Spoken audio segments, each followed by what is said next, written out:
Hello everyone. তো আমার ছেলের খেলনার উপরে তো আলাদাই ভালোবাসা যত্ন কাজ করে।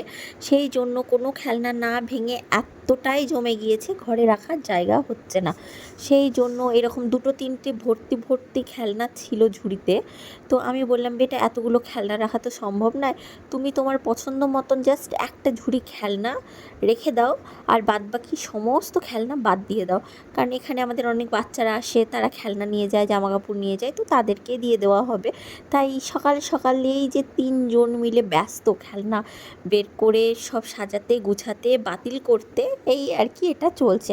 আর আমি ওইদিকে হচ্ছিলাম রেডি, যেহেতু আমাদের একটা বিয়ের বাড়ি অনুষ্ঠান আছে।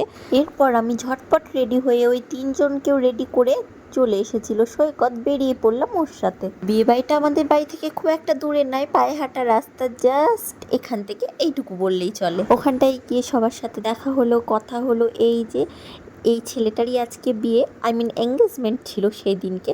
ওদের সাথে দেখা করে নিচে চলে এসে আমরা খাচ্ছিলাম ফুচকা পকোড়া, তারপর দুপুরের লাঞ্চ করার জন্য বসে পড়লাম। তারপর তেমন কোনো ভিডিও ক্লিপস নেওয়া হয়নি। আর এই যে ওর পাপা জিন্সটা খুলে রাখাতে ও আবার হনুমানের মতো জিন্সটা পরে কেমন বসে রয়েছে। আর ওইদিকে মিঠিরা নিয়ে ওখান থেকে আনা আইসক্রিমটা এত ভালোবেসে মনোযোগ দিয়ে খাচ্ছে, যারা আইসক্রিম পছন্দ করে না, ওর খাওয়া দেখে তো অবশ্যই তারাও আইসক্রিম খেতে চাইবে। আমাকে একটু খাই দিবে?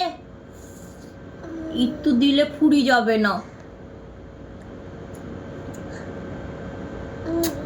একটু দাও।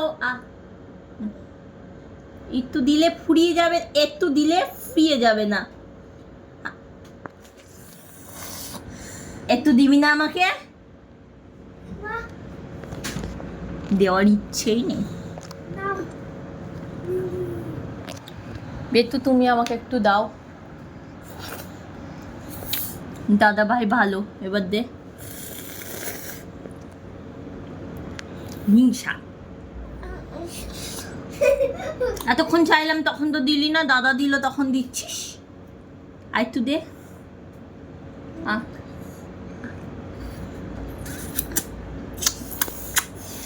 ভালো মেয়ে, মিষ্টি মেয়ে, সুন্দর।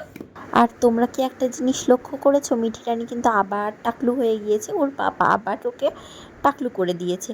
তো আজকের ভিডিওটা কেমন লাগলো অবশ্যই জানাবে, দেখাবে নেক্সট আরও একটা ভিডিওতে।